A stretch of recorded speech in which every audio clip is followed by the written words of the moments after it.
Hello and welcome to the Four Piece Podcast. I am your host, Trunnis Goggins, and I am here once again to tell you about our friend who's been on here yet a third time. Back in 2024, the first year I had this podcast out, this person who was on our podcast was the number one downloaded podcast of that year. And it is the most downloaded podcast on Amazon. This episode that we have, or this person that we've done so far.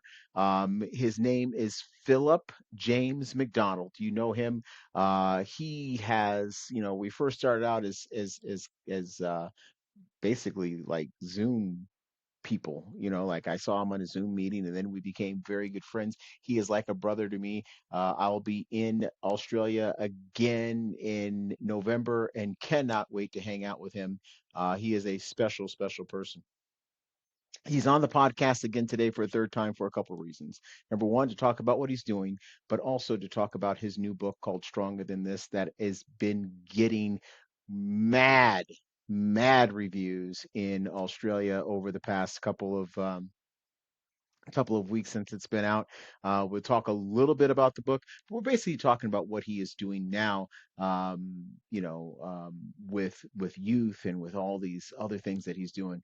Like I said, he is a great friend of mine. He is a brother, really. He is. He is like the big brother I never had, and he is on our podcast today.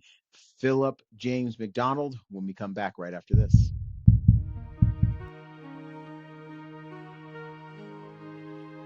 In Stronger Than This, Phillip James McDonald shares a powerful journey through pain, endurance, fatherhood, and healing, and the decision to keep standing when life tries to knock you down. From childhood trauma to world record strength, Phillip's story reminds us that real power is not just found in the body. It is found in the heart that refuses to quit. Stronger Than This is available now. Order your copy today and discover the story behind the strength. Hey, we're back here at the Four Piece Podcast. I have not my guest. He is not a guest. You ever had not a guest here, and like you have a family member come to the house and they're like, you're no longer a guest. You're at home. That's what we have here. We have Phillip James McDonald. He has been on this program before. He is a dear friend. He's actually more than a friend. He is family. He is a great individual, and I'm so glad to have him here. He has a book out now called Stronger Than This. One thing, we all know that Phil's a boxer.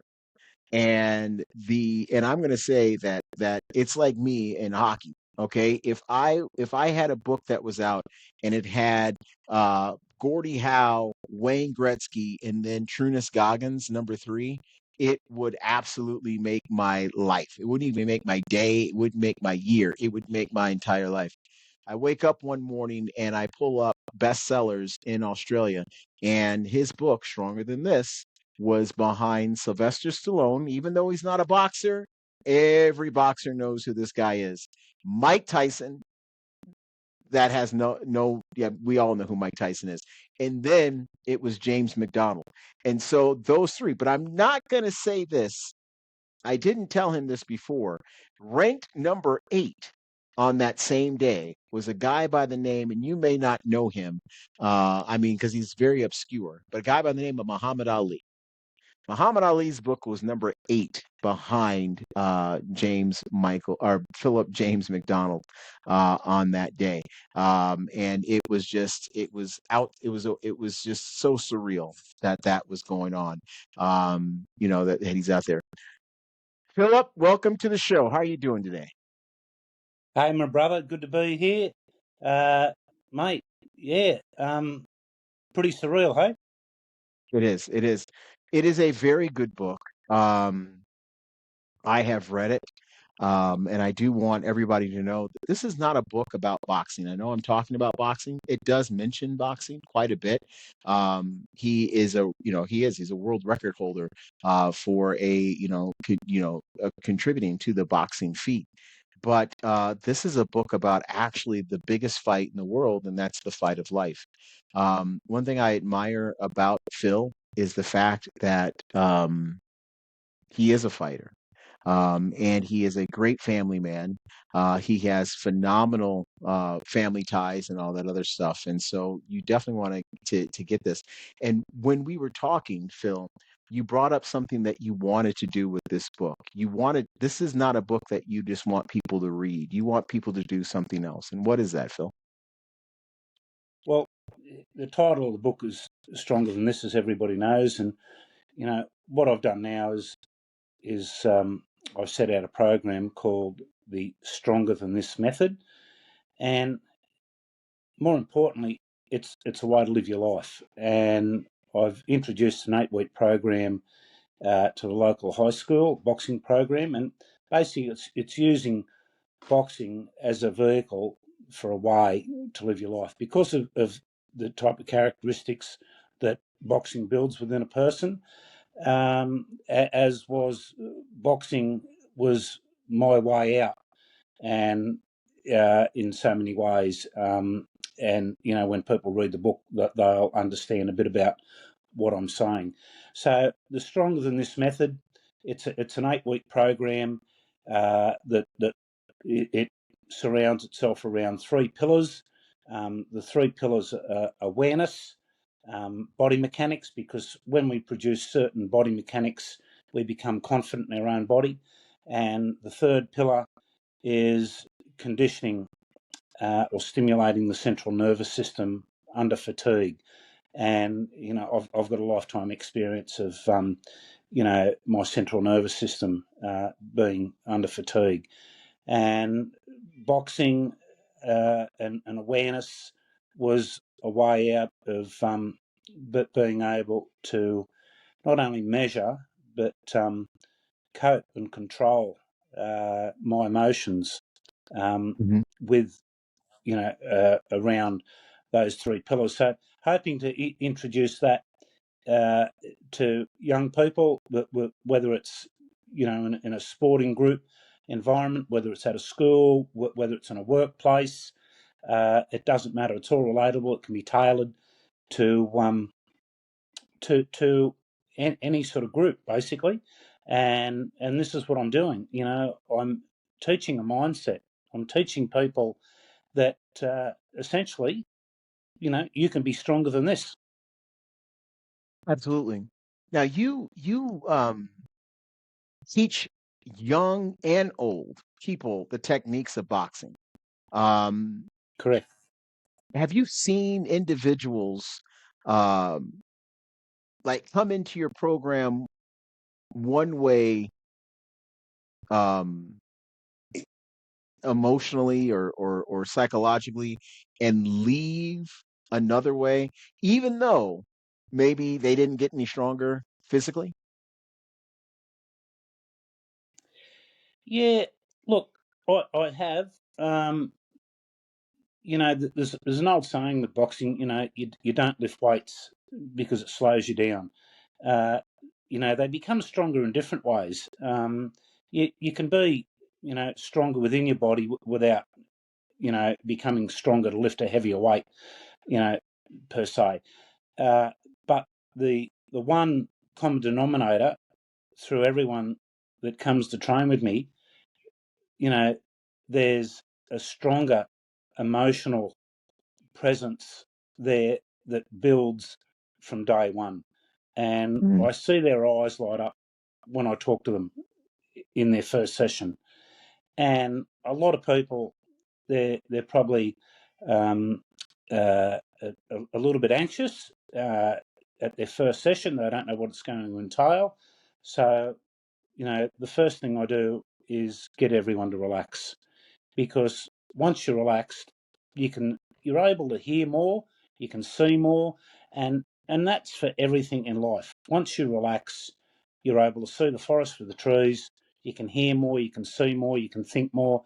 You know, when you're under stress, what it does to you, there's an array of things that happen. You can't think straight, you can't act straight. And so the single biggest thing I try and help people do, Trunnis, is to relax. And we do that, through, there's various modalities that we use to achieve that. And do So you yes, that go they ahead. become stronger. Absolutely. And could you share a story? I know you have tons of them. You had a book full of stories, but can you share a story about a particular person that you trained in boxing and it totally changed their way of life? Oh, gee. There's been a few. There's been kids with Tourette's. There's been kids that have come from single parent homes. There's one lady at the moment.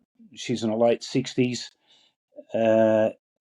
She had a drinking problem, Oh, so she's been off the drink now for quite a while since she came and started to train with me. And I would say that if she had an addictive personality that sort of predicated her drinking, she's adopted that same attitude and applied it to boxing. So being wow. addictive, in your mindset can be good as long as, excuse me, it's put into the right area. And Yeah. to see this lady change and become stronger and more confident, and that's a strength, right? Strength doesn't have to be physical. I think it starts in the mind.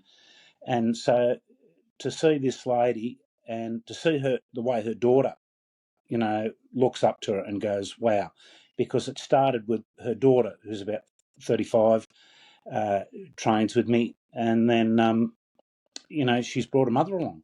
And the daughter has been with me, I think, shy of 18 months, thereabouts. So I know she's getting a lot out of it.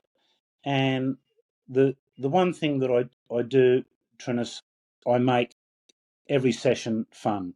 I joke around, I tell stupid jokes, I get people to be relaxed because they forget everything else that's going on in their life once they're relaxed. Once they're thinking about, how lame my jokes are, it gives them something else to focus on, and it creates an atmosphere that, you're not here to get, your head taken off or take my head off. You're here to have fun. Have fun with it, Right. you know?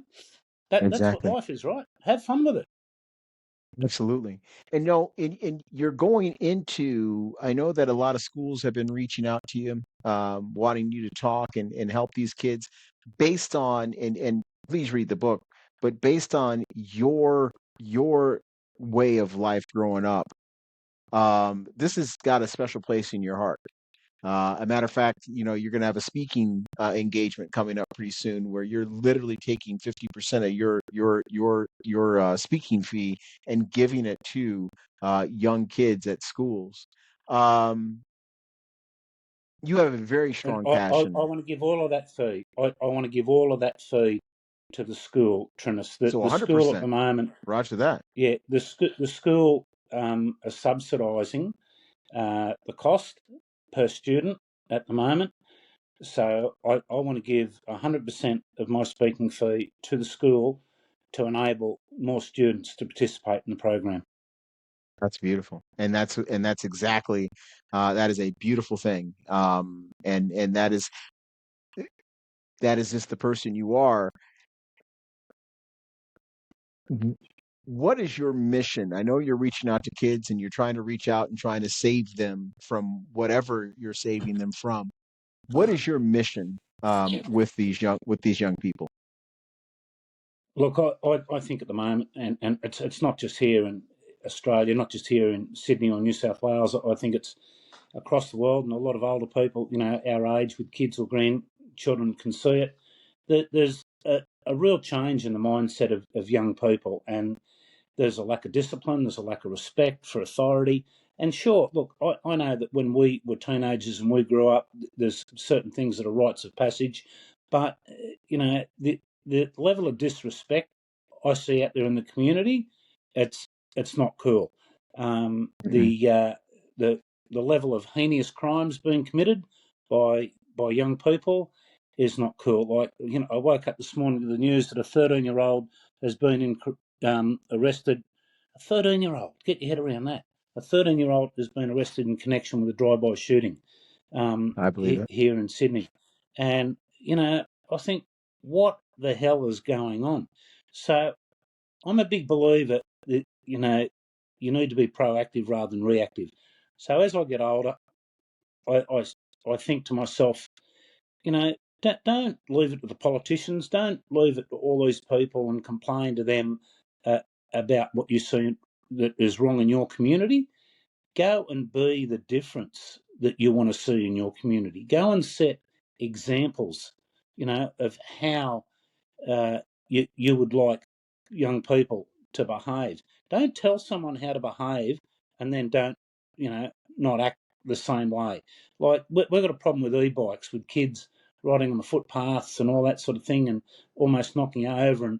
And I've seen some people, pull them up and chastise them and want to whack them over the head and all that sort of thing.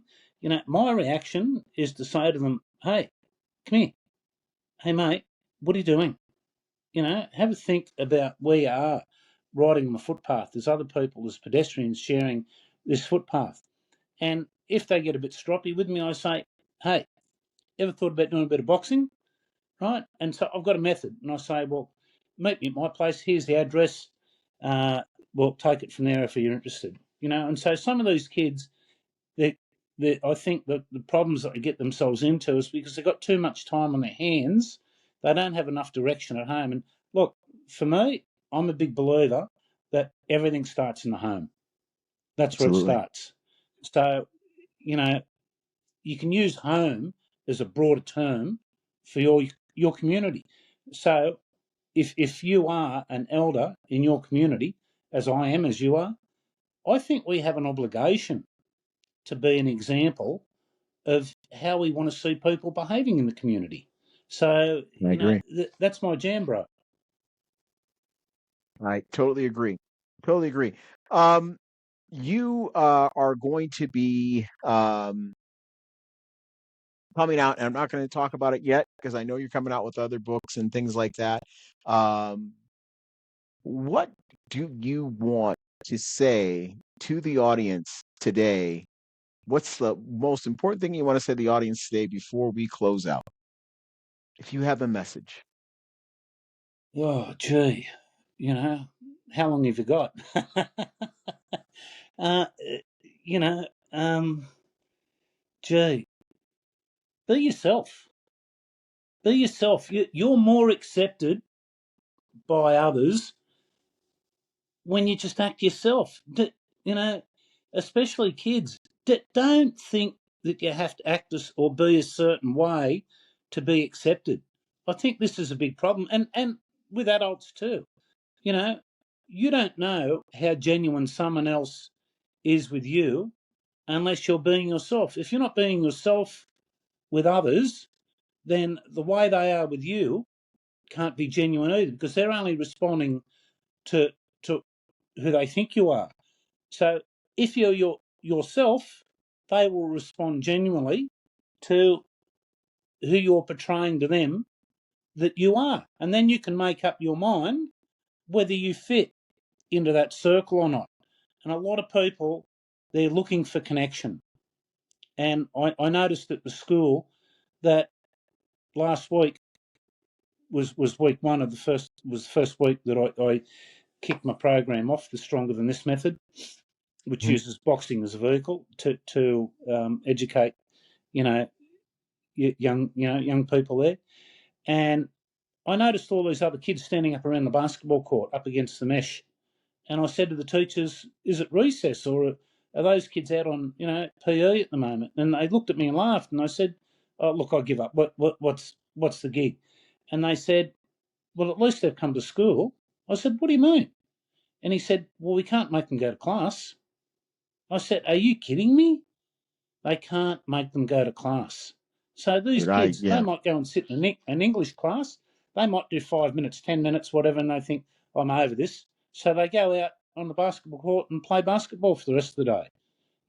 that's horrible. So if kids aren't going to go and learn anything in a classroom, like, what hope have we got? If the kids are dictating to everyone else what they're going to be doing, and we're giving into that. I think society has become too soft. We've become too politically correct in too many areas. We need to revisit some old-fashioned values. I think some of them, might have been a bit archaic, but I think there's some of them that need to be readopted. Absolutely. Old fashioned ass whipping. That's what my father used to call it. And boy, they weren't old fashioned. They're still very fresh in my mind. Anyway, yes, I will. Very fresh. I'll tell you right now, Phil, it's great having you on the program. Again, his book is called Stronger Than This. His method is called The Stronger Than This Method. Please go out and get the book. You can get it on Amazon. If you're in Australia, you can get it in Booktopia. If you're in the United States, you can get it in on Barnes and Noble. If you're in Canada, you can get it in Ingram. Please get the book. It is a phenomenal book from a phenomenal person. We are going to be together in Australia, Phil and I, on November 7th. So, in order for me to keep my visa proper, I'm going to be on my best behavior because I know that hanging out with Phil is sometimes could be bad news. He literally is, and I mean this when I say it. He is definitely the big brother I never had. He's a phenomenal individual, and I love him dearly. We will be right back right after this. What if the life you want isn't out of reach? What if you simply need the right framework to build it? The 4Ps of You introduces 4 powerful principles for becoming the person your next chapter requires. First, discover what drives you, the deeper reason behind every step forward. Then, build a plan that turns intention into movement. Fuel the journey with passion, the energy that makes the hard work matter, and develop the persistence to keep going when life gets difficult. Your next chapter starts with you. The 4Ps of You by Trunnis Goggins II, available now wherever books are sold. Welcome back to this final segment of the 4Ps podcast. I'm not even going to say I hope you enjoyed. I know you enjoyed the Phillip McDonald's interview. Please go out and get his book. You can get it on Amazon. You can get it on Booktopia. You can get it Barnes and Noble. You can get it anywhere books are sold. Great book from a great man. It is a memoir that I know for him to make himself that vulnerable. It's a great book for a lot of people to read. Whenever I think about this book, I think about young men. I mean, the way he wrote this book, he is writing this book as if he's talking to younger men who are going through struggles. And they do. Men go through struggles quite often. And it is a great book for you to read. It is a great guide for you to read. Definitely something that you should be able to get through. Some of the sections of that book very hard to read. I mean, really hard to read. Um, Very difficult to see someone that kind, that good, go through what he had to go through. Speaking of that, next week we are going to have an individual on this podcast. She was a military spouse. She is from Australia, so she was a military spouse for somebody in the United States military.